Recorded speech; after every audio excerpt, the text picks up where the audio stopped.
Tom Cruise got blacklisted by Bugatti over a door handle. "I feel the need for speed." That's what Tom Cruise said in Top Gun. He owns some of the most insane machines ever built, like a Bugatti Veyron that stole the spotlight and a Ford Mustang Saleen S281 built for pure muscle. But wait till you see the rare gem from 1949 that's got an insane backstory. Buckle up, because we're taking a high-speed ride through Tom Cruise's insane car collection. 1976, Dodge Colt. Tom Cruise's first car wasn't flashy, but it got him where he needed to go. And that is straight to Hollywood. At 18, he bought a used Dodge Colt, packed his bags, and hit the road from New Jersey to New York, chasing his acting dreams. But the catch is that the Colt wasn't even American. It was a rebadged Mitsubishi Galant, brought over when Chrysler teamed up with Mitsubishi in the 70s. With a small 1.6-liter engine, this wasn't some muscle-bound Detroit beast, but it was enough to get Cruise to auditions and back. It played a bigger role in his life than any supercar ever could. And unlike his blockbuster films, there were no stunt doubles here. Speaking of stunts, did you know Cruise is known for doing them himself? Whether it's clinging to a plane or racing through intense car chases, he puts in months of training to make sure it's both safe and thrilling. 1958. Chevrolet Corvette C1. The 1958 Chevrolet Corvette C1 flopped so hard at launch that no one wanted it. But now Tom Cruise has one sitting in his garage, and collectors are paying a fortune for it. Back in the day, the C1 struggled, and buyers couldn't decide if it was a luxury cruiser or a real sports car, and sales tanked. But today, it's one of the most sought-after Corvettes ever built. It's packing a modern 6.2-liter LS3 crate engine pushing 430 horsepower, which is nearly double what the original offered. A limited slip differential and a 3.5-to-1 gear ratio mean this thing isn't just a vintage beauty. It can still take on modern sports cars. The 58 model also introduced game-changing upgrades like dual headlights, a redesigned interior, and a power boost. 1983, BMW 3 Series E30. Did you know Tom Cruise, the guy who casually drifts BMW i8s and M5s in Mission Impossible, actually owned one of the most iconic driver's cars ever made? We're talking about the 1983 BMW 3 Series E30. Now, this was the ride of a guy on the brink of becoming a superstar. Cruise picked it up after his roles in Taps and The Outsiders, two films where he stood out among a crew of rising stars. The E30 was the car for ambitious young professionals in the 80s. No turbo, no insane horsepower, just a manual gearbox and that legendary 50-50 weight distribution.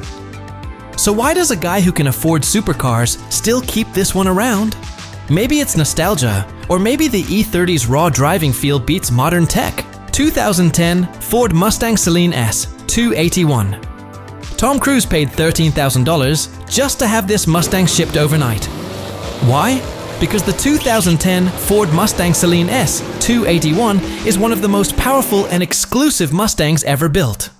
Saleen took Ford's 4.6-liter V8 and pushed it to the limit with a 6.5 twin-screw supercharger and dual-stage intercooler, producing up to 535 horsepower and 525 pound-foot of torque.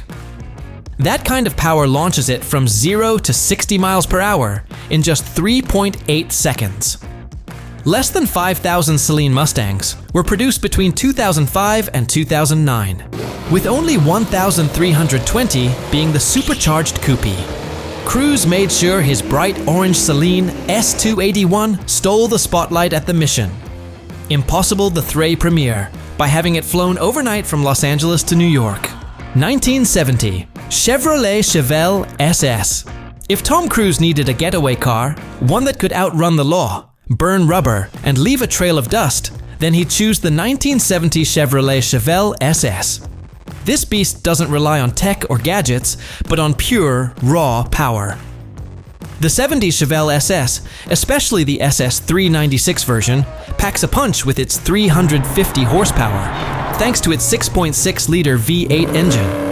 It goes from 0 to 60 miles per hour in just 6.1 seconds, with a top speed of 162 miles per hour. What's really impressive is that the Chevel SS has a legendary presence, dominating both the streets and the racetracks. Back in the 70s, the Chevel SS was tearing up NASCAR tracks before Chevy swapped it out for the Lumina. It's no wonder Cruise kept this muscle car in his collection for years before featuring it in Jack Reacher. And if you've seen Jack Reacher, you know exactly what this car can do. Remember that insane chase scene? No CGI, no stunt double, just Cruise manhandling this muscle car through one of the best chase scenes ever. 2005 Bugatti Veyron. Tom Cruise got blacklisted by Bugatti over a door handle. No, seriously. The 2005 Bugatti Veyron was a record-breaking 1,001 horsepower beast that could hit 60 miles per hour in 2.5 seconds and 150 miles per hour in just 8.3 seconds. With a top speed of 253 miles per hour, it was the undisputed king of the road. Cruise, already a car enthusiast, couldn't resist. He dropped $2 million on one of the first Veyrons ever made, making it the crown jewel of his collection. But here's where things get weird. Cruise drove his Veyron to the mission. Impossible 3 premiere. Cameras flashing, fans cheering. He stepped out, turned to open the passenger door for Katie Holmes. And nothing. He struggled, tried again, still nothing. In front of the entire world, the star of Hollywood's biggest action franchise was defeated by a car door. This embarrassed Bugatti to the extent that they reportedly blacklisted Cruise from ever buying another one. 1996, Porsche 993. The Porsche 993 was the last air-cooled model, the final link to the original design before Porsche changed everything. Cruise has always had a thing for Porsches. He even said it himself in Risky Business, Porsche. There is no substitute. And if you look at the cars he actually drives, the 993 seems to be his go-to. Designed by Tony Hatter, the 993 took the classic 911 shape and made it sleeker, sharper, and better handling than ever. It was the first 911 to get a 6-speed manual, and unlike its predecessor, the 964, this one didn't just tweak a few things, but was almost entirely redesigned. The only parts carried over were the roof and doors. The rest was completely new. Jerry Seinfeld calls his 993 last with a custom plate. And if you want to see what Seinfeld's Porsche collection looks like, we've got a full video on it, so check it out on the channel. 1988, Nissan 300ZX SCCA race car. In 1988, the SCCA stood for See Cruise Crash Again. Before Days of Thunder, Tom Cruise was actually racing, thanks to Paul Newman. The Hollywood legend and pro racer put Cruise in the Newman Sharp Racing Nissan 300ZX for the SCCA Championship. Cruise won races, but when he didn't, he was usually in the barriers. Rival Roger French said, "His attitude was go fast all the time." And yeah, that meant plenty of crashes, but it didn't stop Newman from backing him. This wasn't just any 300ZX.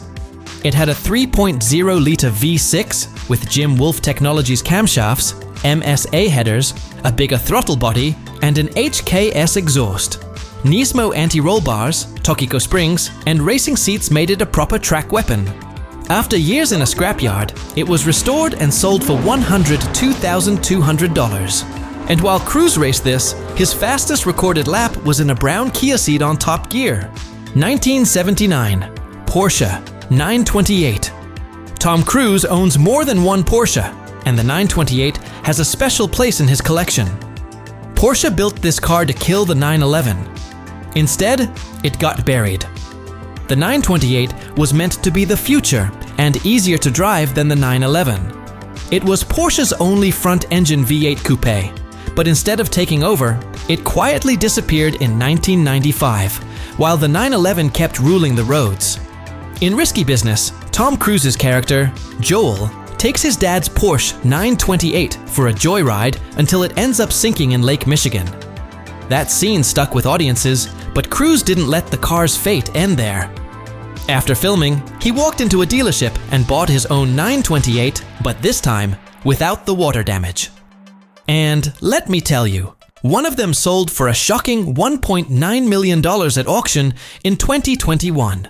1949, Buick Roadmaster. They say movie cars are just props, but in Rain Man, the 1949 Buick Roadmaster was a co-star. Director Barry Levinson even gave it third billing alongside Tom Cruise and Dustin Hoffman. And Cruise got so hooked on it during filming that he reportedly took one home. Buick's patented venti ports kept the engine cool, and it introduced the first pillarless hardtop. In the film, Cruise's character brags, "Only 8,000 production models were made. Straight 8. Fireball 8. First full year of the Dynaflow transmission." That wasn't just a line, it was fact. 2 of these Roadmasters were used in Rain Man, and while it's unclear if Cruise actually bought one, he's been spotted driving one off set. Meanwhile, the one owned by Dustin Hoffman sat untouched in his garage for 34 years before selling for $350,000. So, was this just another Hollywood flex, or did the Roadmaster really deserve its legendary status? Let's hear it from you in the comments. Tom Cruise also owns a Gulfstream 4, which is a luxury jet. Whether on the road or in the sky, he lives for adrenaline. Like, share, and subscribe so you don't miss the next one. Because believe me, there are plenty more insane collections out there.